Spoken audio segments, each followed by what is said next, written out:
Саламатсыздар ма, құрметті студенттер? Мен Мұхамеджан Тынышпаев атындағы Қазақ көлік және коммуникациялар академиясының Ақтау көлік колледжінің арнайы пән оқытушысы Асықпаева Айзада Ешенқызы. Техникалық эксплуатациялау қағидалары және пойыз қозғалысының қауіпсіздігін қамтамасыз етуді орындау модулі бойынша пойыз қозғалысының интервалды реттеу жүйелері пәні бойынша сұрыптау дөңесі тақырыбында сабақ өткіземін.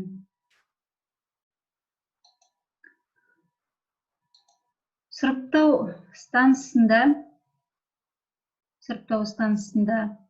келетін пойыздарды таратуға және жылжымалы құрамды қалыптастыруға арналған сұрыптау станциясы және сұрыптау станциясы парк жүйесінен тұрады.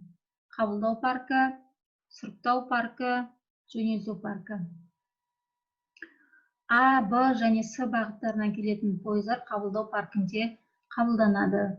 Әрбір құрам технологиялық өңдеуден өткеннен кейін және локомотивті құрамның артынан тіркегеннен кейін сұрыптау паркінің басында тұрған дөңеске жылжиды және таратылады. Төбешіктің үлгісі суретте көрсетілген.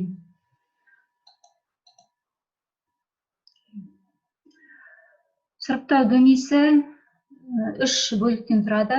3 бөліктен, яғни итерме бөлігі, жылжыту жолы деп айтамыз. Дөңестің төбесі, содан кейін сырғыма бөлігі, яғни тарату аймағы деп айтамыз. Жылжымалы құрамды алдын ала дөңес төбесіне әкелмес бұрын біз оларды вагон топтарына немесе ағытпаларға бөліп дайындалады. Содан кейін дөңес төбесіне әкеліп төмен қарай вагондарды жібереміз. Дөңес төбесіне төмен қарай. Бұл жерде вагондар өздерінің салмағымен төмен қарай сырғанайды. Вагон ағытпаларының жылдамдығы вагонның қандай жүк тиелгеніне байланысты, не болмаса бос болуына байланысты жылдамдықтары әртүрлі болып келеді. Бұл аймақтың басында, яғни тарату аймағының басында вагонның екпініне қызмет ететін еңіс орналасқан. Содан кейін еңіс қиғаштанып жайылады. Тарату аймағының соңында сұрыптау паркіне өтетін бағыттамалы қылтаның жолдары төселген.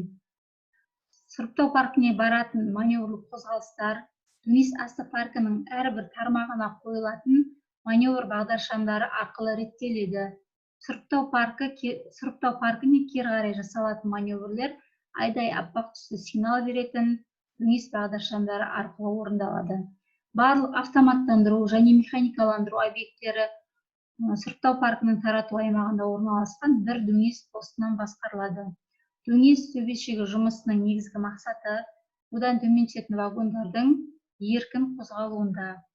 Қабылдау паркі жылжымалы құрамды алдын ала вагон топтарына немесе ағытпаларға бөледі. Және осы дөңесте бағдаршамдар қолданылады. Яғни төбешіктің алдында дөңес бағдаршамы, ол Г белгісімен белгіленеді, қойылады және жылжыту жолының әрбіріне Г1, Г2 дөңес бағдаршамдары және 150 метр сайын қайталанатын ПГ1, ПГ2 бағдаршамдары орнатылады. Және бұл жолдарды дөңес автоматтық локомотивтік дабыл құрылғыларымен жабдықтайды. Құрамды таратуға рұқсатты қабылдау паркінің бағдаршамдары береді. Олар дөңес бағдаршамының көрсетуін қайталайды.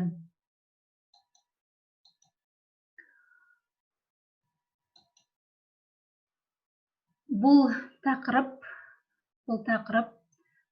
яғни пойыз қозғалысын реттеу жүйесіндегі пойыз қозғалысын реттеу жүйелерінің электрлік орталықтандыру бөлімнен кейінгі бөлім болып табылады. Сондағы бірінші тақырып сұрыптау дөңесіне арналады.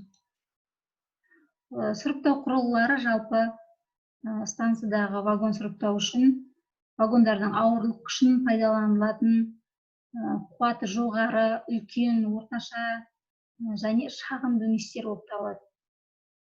Вагондардың ауырлық күшіне және локомотивтерді итеруде пайдаланылатын арнайы профильдегі және аттамалық алтындағы тартымдық жолдар.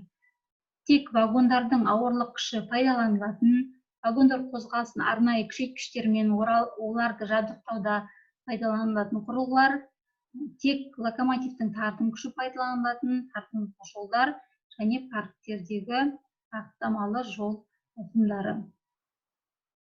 Сұрыптау құрылғыларының типі және қуатын жұмыстың көлеміне байланысты 10 шақты жыл пайдалануға болады деп белгілейді. Қуаты жоғары сұрыптау дөңесі 40-тан астам сұрыптау жолдары кезінде тәулігіне 5500 вагонды қайта өңдеуге жобаланады. Қуаты жоғары дөңесте бірнеше құрамда параллель тарата алатын мүмкіндік болуы тиіс. Мынау мінекей паркке, яғни дөңес асты паркінің жолдары. Бұл жерде, яғни енді маневр бағдаршамдары қолданылып тұр. Қуаты үлкен дөңес тәулігіне 5500 вагонды өңдейтін болса, қуаты орташа дөңес тәулігіне 1500-3500 вагонды қайта өңдей алады. Және ондағы жолдардың саны да әртүрлі болып келеді. Қуаты шағын дөңесте тәулігіне 250-ден 1500 вагонға дейін өңдеуге болады. Сұрыптау дөңесінің элементтері: сұрыптау жылжыту жолы, яғни итерме бөлігі деп, еңістігі 0,8, дөңес төбесіне қарай жоғарылаған жол бөлігін айтамыз. Дөңестің төбесі деп жылжыту және тарату бөліктерінің түйіскен жеріндегі жазықтықты айтамыз. Тарату аймағы дегеніміз құлама бөлігі, яғни дөңес төбесінен есепті нүктеге дейінгі ара қашықтық. Жылжыту жолына мынадай талаптар қойылады. Құрам қолайсыз жерге тоқтаған кезде орнынан локомотив алынуы тиіс. Орнынан қозғалу жағдайы қамтамасыз етілуі тиіс. Екінші, тіркеме аспаптары ағытылуын қамтамасыз ететіндей сығылған күйде болуы тиіс. Яғни мынау жылжымалы құрамды таратқан кездегі суреттемелер, яғни локомотивті жылжымалы құрамның артына жалғап дөңес төбесіне әкелеміз, яғни алдын ала ағытпаларға бөліп аламыз. Содан кейін ағытпаларды бірінен соң бірін жібереміз. Яғни бұл жерде ағытпалардың ортасында интервал жасалу керек, интервал. Ол үшін біз дөңесте тежеу позицияларын қолданамыз. Тежеу позицияларын қолдану арқылы ағытпалардың арасында интервал, яғни уақыт пайда болады. Және бағыттамалық бұрмалар арқылы біз осы ағытпаларды, вагон ағытпаларын жолдарға, сұрыптау паркінің жолдарына тарата отырып, жаңа жылжымалы құрамды жасақтаймыз. Бұл алдын ала жоспарланады. Сұрыптау парағы жасақталады. Осы сұрыптау парағына сәйкес жұмыс орындалады.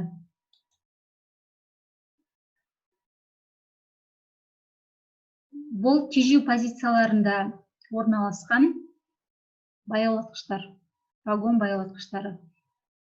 Мына суретте салмақтық вагон баяулатқышы, және мына суретте пневматикалық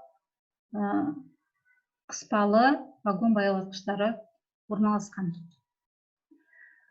Осымен бүгінгі сабағымызды аяқтаймыз. Сіздерге үйге тапсырма: сұрыптау дөңесінің қандай түрлері бар, сұрыптау дөңесі қандай бөліктерден тұрады, сұрыптау дөңесінде қандай бағдаршамдар қолданылады, сұрыптау дөңесінің жылжыту жолы дегеніміз не, сұрыптау дөңесінің төбесі дегеніміз не, сұрыптау дөңесінің тарату аймағы дегеніміз не? Осы сұрақтарға дайындалып келуіңізді сұраймын. Сау болыңыздар.